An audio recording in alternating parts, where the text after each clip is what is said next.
ሰላም ጤና ይስጥልኝ። ዛሬ የምነግራችሁ ታሪክ የብዙዎቻችሁን የጤና አመለካከት የሚቀይር ነው። ወንድሜ ሞላ ከ6 ወር በፊት የሆነውን ብታይ አታምኑም። የደም ስኳር ለ85 ደርሶ ነበር። ዶክተሩ ሞላ የግድ ውድ የሆኑ መድኃኒቶችን መጀመር አለብህ አለው። ያን መድኃኒቱ በወር 2,000 ብር በላይ ያስወጣ ነበር። በዛ ላይ መድኃኒቱ የሚያወጣው ድካምና ጨጓራ ህመም ሌላ ጭንቀት ሆነብን።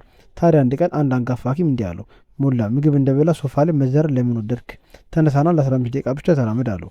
ሞላም በመገረም የመራመድና የስኳር ምን አገናኛቸው ብሎ ጠየቀ። ውጤቱ ምን መሰላችሁ? ለ3 ወር ያህል ምግብ በበላ ቁጥር 15 ደቂቃ መራመዱ ቀጠለ። ከ3 ወር በኋላ ስኳሩ ከ285 ወደ 160 ወረደ። ያለ መድኃኒት ያለ ህመም በነፃ። እንዴት ይሄ ሊሆን ቻለ? ዛሬ በዚህ ቪዲዮ ውስጥ ሳይንሱ ምን እንደሚልና እንዴት በቀላሉ ጤናችሁ መቆጠር እንደሚችሉ በዝርዝር እናያለን። ብዙ ሰዎች ስኳር ሲይዛቸው ብቸኛው መፍትሄ መድኃኒት ብቻ ይመስላቸዋል። ነገር ግን ሰውነታችን ራሱን የሚፈውስበት ተፈጥሯዊ መንገድ አለው። ይህ ሚስጥር ከምግብ በኋላ መራመድ ይባላል።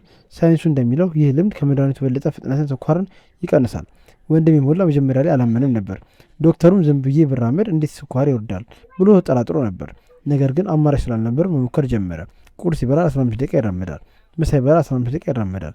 ከሳምንት በኋላ ሰውነቱ ላይ ለውጥ ማሳየት ጀመረ። ያ ይሰማው የነበረው ከፍተኛ ድካምና ጥማት ቀስ በቀስ የጠፋ መጣ። ይህ የሆነው ለምንድን ነው? ሳይንሱ በጣም ቀላል ነው። ጡንቻዎቻችን ስኳርን እንደ ነዳጅ ይጠቀማሉ። ከምግብ በኋላ ስንራመድ ጡንቻዎቻችን በደማችን ውስጥ ያለውን ስኳር በከፍተኛ ፍጥነት መሳብ ይጀምራሉ። ይህ ቪዲዮ ለወገኖቻችሁ እንዲደርስ አሁኑ ላይክ አድርጉት። ብዙ ሰው ይህን ቀላል ሚስጥር ባለማወቁ በህመም ይሰቃያል። ሰብስክራይብ በማድረግ ደግሞ ሁልጊዜ ጠቃሚ የጤና ምክሮችን ማግኘት ትችላላችሁ። አሁን ወደ ዋናው ሳይንሳዊ ማብራሪያ እንግባ። ሰውነታችን ምግብ እንዴት ወደ ኃይል እንደሚቀየር እናያለን። አሁን ጥያቄው ምግብ ስንበላ በሰውነታችን ውስጥ ምን ይፈጠራል የሚለው ነው። ማንኛውም ምግብ በተለይ እንደ እንጀራ፣ ዳቦ፣ ሩዝ ያሉ ስንበላ ወደ ግሉኮስ ወይም ስኳርነት ይቀየራሉ። ይህ ግሉኮስ ወደ ደም ውስጥ ይገባል። ደማችን ደግሞ ይህን ስኳር ወደ ሴሎቻችን ወስዶ ኃይል እንዲሰጡን ያደርጋል። ነገር ግን ሴሎቹ ስኳር እንዲቀበሉ ቁልፍ ያስፈልጋቸዋል። ያ ቁልፍ ኢንሱሊን ይባላል። ኢንሱሊን በቆሽ ውስጥ ተመርቶ ስኳርን ወደ ሴል የሚያስገባዋል። ነገር ግን ምግብ በልተን ወዲያውኑ ስንተኛ ወይም ስንቀመጥ ሴሎቻችን አሁን ኃይል አያስፈልገኝም ብለው በራቸውን ይዘጋሉ። በዚህ ጊዜ ኢንሱሊን ስኳር ማስገባት አይችልም። ደማችን በስኳር ይሞላል። ይህ ሁኔታ በየቀኑ ሲደጋገም ነው ለስኳር በሽታ የምንዳረገው። ነገር ግን ስንራመድ ሴሎቹ በራቸውን በሰፊው ከፍታሉ።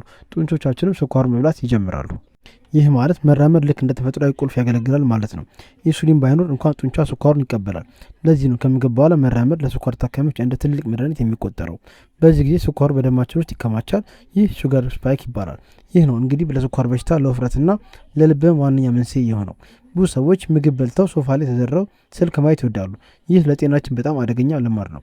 ሰውነታችን አንቀሳቅስ እያለ እኛ እንድረስ ስንለው በውስጣችን ጦርነት ይነሳል። ያ ጦርነት ደግሞ ደማችን ያበላሸዋል። ታዲያ መፍትሄው ምንድን ነው? በጣም ቀላል ነው። ተነስተን ለጥቂት ደቂቃዎች መራመድ። ነገር ግን ስንራመድ ታምር ይፈጠራል። ጡንቻዎቻችን መንቀሳቀስ ሲጀምሩ ኃይል ይጠይቃሉ። በዚህ ጊዜ ኢንሱሊን ሳይጠብቁ በደማችን ውስጥ ያለውን ስኳር ቀጥታ መሳብ ይጀምራሉ። ይህ ማለት ያለ መድኃኒት እርዳታ ሰውነታችን ራሱን በራሱ እያስተካከለ ነው ማለት ነው። የሚገርመው ይህ ዘዴ መድኃኒት ከሚሰራው ፍጥነት በ24 እጥፍ ይበልጣል። ምክንያቱም ጡንቻ ስኳር የሚጠቀመው በሰከንዶች ውስጥ ነው። ይህ ሚስጥር በብዙ ሳይንስ ጥናቶች ተረጋግጧል። በዩኒቨርሲቲ ደረጃ የተደረጉ ሙከራዎችም አስገራሚ ውጤት አሳይተዋል። የሚገርመው ነገር ይህ አዲስ ሳይንስ አይደለም። አያቶቻችን ምግብ ለማውረድ ብለው ከምግብ በኋላ ጓሮ መዞራቸው ወይም ጎረቤት መጠየቃቸው ትልቅ የጤና ሚስጥር ነበረው። በሰርግ ላይ እንኳን ምግብ ተበልቶ ከበሮ የመታውና ጭፈራ የሚጀምረው በምክንያት ነው። ሰውነታችን የበላውን እንዲያቃጥል ተፈጥሯዊ መንገድ ነው። አያቶቻችን ሳይንሱን በቤተ ሙከራ ባያውቁትም በተግባር ግን ይኖሩት ነበር። ጤናማ የነበሩት ለዚህ ነው። እኛ ግን ዘመናዊ መሆን መስሎን መኪና ውስጥ እንውላለን፣ ቢሮ ውስጥ እንቀምጣለን፣ ቤት ደግሞ ሶፋ ላይ እንተኛለን። ይህ የመቀመጥ ሱስ ነው በሀገራችን የስኳር በሽታንና የደም ግፊትን እያስፋፋ ያለው። እስኪ መድኃኒትን መራመድና እናወራዳቸው። መድኃኒት ገንዘብ ይጠይቃል። መራመድ ግን 0 ብር ነው። መድኃኒት የጎንዮሽ ጉዳት ወይም ሳይድ ኢፌክት አለው። መራመድ ግን ተጨማሪ ጤናና ብርታት ይሰጣል። መድኃኒት መግዛት ሊረሳ ይችላል። መራመድ ግን ሁሉ ጊዜ ከኛ ጋር ያለ አቅም ነው። መድኃኒት ጨጓራን ሊያም ይችላል። መራመድ ግን የምግብ መፈጨትን በማፋጠን ጨጓራን ያክማል። ጥናቶች እንደሚያሳዩት 15 ደቂቃ መራመድ ከ2 ሰዓት መድኃኒት ስራ በለጠ ስኳርን ያረጋጋል። ይህ ማለት መድኃኒትን አቁሙ ማለት አይደለም። ነገር ግን ከመራመድ ጋር ካዋሃዱት ውጤቱ እጥፍ ይሆናል። ብዙ ታካሚዎች ይህን ልምድ ከጀመሩ በኋላ የሚወስዱት የመድኃኒት መጠን እንደቀነሰላቸው ይመሰክራሉ። ክብደት ለመቀነስ ለምትፈልጉ ደግሞ ከዚህ የተሻለ መፍትሄ የለም። ስንራመድ ሰውነታችን ስብ ማከማቸቱን ይልቅ ኃይል ማቀጠል ላይ ያተኩራል። ይህ ደግሞ በሆድ አካባቢ የሚከማችን ስብ በቀላሉ ማጥፋት ይረዳል። ልባችንም ጠንካራ ይሆናል። ደም በሰውነታችን ውስጥ በነጻነት እንዲዘዋወርም ያደርጋል። አእምሯችንም ንቁ ይሆናል። በእግሩ ስንጓጓዝ የሚፈጠሩ ሆርሞኖች ደስታና ሰላም ይሰጡናል። ታዲያ ለምንድን ነው ይህን ቀላል ነገር የማናደርገው? ሰንፈን ነው ወይስ ሳናውቅ ቀርተን? ዛሬ ይህን እውቀት አግኝታችኋል። ከዛሬ ጀምሮ ሰበብ ማቅረት አይቻልም። ጊዜ የለኝም አትበሉ። 15 ደቂቃ ስልክ ከማየት ቀንሱና ለጤናችሁ ጊዜ ስጡ። አሁን እንዴት መጀመር እንዳለባችሁ ደረጃ በደረጃ እነግራችኋለሁ። ይህንን ለቤተሰቦቻችሁም አስተምሩ። በተለይ እድሜያቸው ለገፋ ወላጆቻችሁ በጣም አስፈላጊ ነው። ኢትዮጵያ ውስጥ ብዙ ሰው ስኳር እንዳለበት እንኳን አያውቅም። ይህ ልማድ ግን ለሁሉም ሰው መከላከያ ነው። እንጀራ ስንበላ ከፍተኛ ኃይል እናገኛለን። ያን ኃይል ካልጠቀምንበት ግን ወደ መርዝ ይሆንብናል። ስለዚህ ከምግብ በኋላ መራመድ ለኢትዮጵያውያን ምርጫ ሳይሆን ግዴታ ነው። አተጋገበሩ በጣም ቀላል ነው። ትልቅ ሜዳ ወይም ጂም አያስፈልጋችሁም። ቤት ውስጥም ቢሆን ወዲያ ወዲህ ማለት ይቻላል። ከወደ ላይ መመላለስም ይቻላል። ዋናው ነገር ጡንቾቻችሁ ማንቀሳቀስ መጀመራችሁ ብቻ ነው። ፍጥነቱ ደግሞ እንደ ሯጭ መሆን የለበትም። በመካከለኛ ፍጥነት መራመድ በቂ ነው። እጆቻችሁን ያወዛወዛችሁ ሲራመዱ የሰውነታችሁ የላይኛውና የታችኛው ክፍል አብሮ ይሰራል። ይህ ደግሞ ስኳር በሁሉም ሰውነት ክፍላችሁ እኩል እንዲቃጠል ይረዳል። ከምግብ በኋላ 8 ደቂቃ መቆየት አለብን። 15 ደቂቃ ቢቆይ ይመረጣል። ምክንያቱም ስኳር ወደ ደም በብዛት የሚገባው ከ15 እስከ 30 ደቂቃ ባለው ጊዜ ውስጥ ነው። ልክ ስኳሩ ደም ውስጥ ቢገባ እኛ ደግሞ በመራመድ ስኳር መብላት እንጀምራለን። ይህ ታይሚንግ ወይም ጊዜ መጠበቅ በጣም ወሳኝ ነው።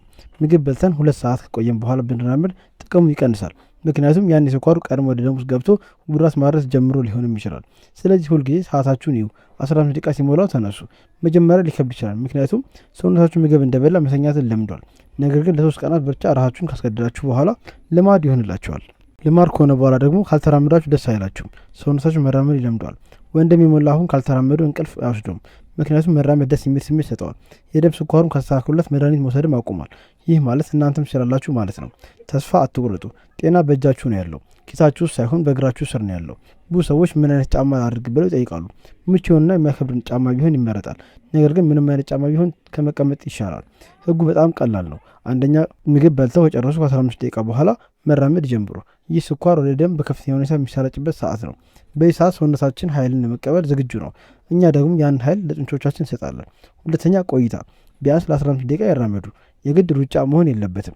እንደ መዝናናት ባለ ፍጥነት መራመድ በቂ ነው። ከ10 ደቂቃ በታች ከሆነ ጥቅሙ አነስተኛ ይሆናል። ከ20 ደቂቃ በላይ ከሆነ ደግሞ ሊደክማችሁ ይችላል።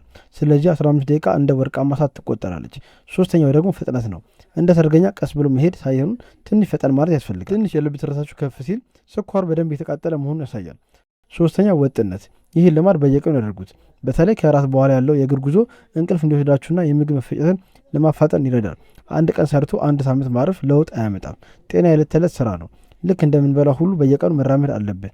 ይህ ቪዲዮ ጠቃሚ መረጃ እንደሰጣችሁ ተስፋ አድርጋለሁ። በኮሜንት መስጫው ላይም እጀምራለሁ ብላችሁ ቃል ግቡልን። ይህ ለእናንተ ትልቅ ቁርጠኝነት ነው።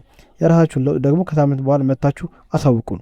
በሀገራችን ብዙ ሰው በስኳር በሽታ ይሰቃያል። ይህ መረጃ ግን ብዙ ህይወት ሊያድንም ይችላል። ለጓደኞቻችሁና ለቤተሰቦቻችሁ ሼር ማድረጋችሁን አትርሱ። እውቀት ለሁሉም ሰው መድረስ አለበት።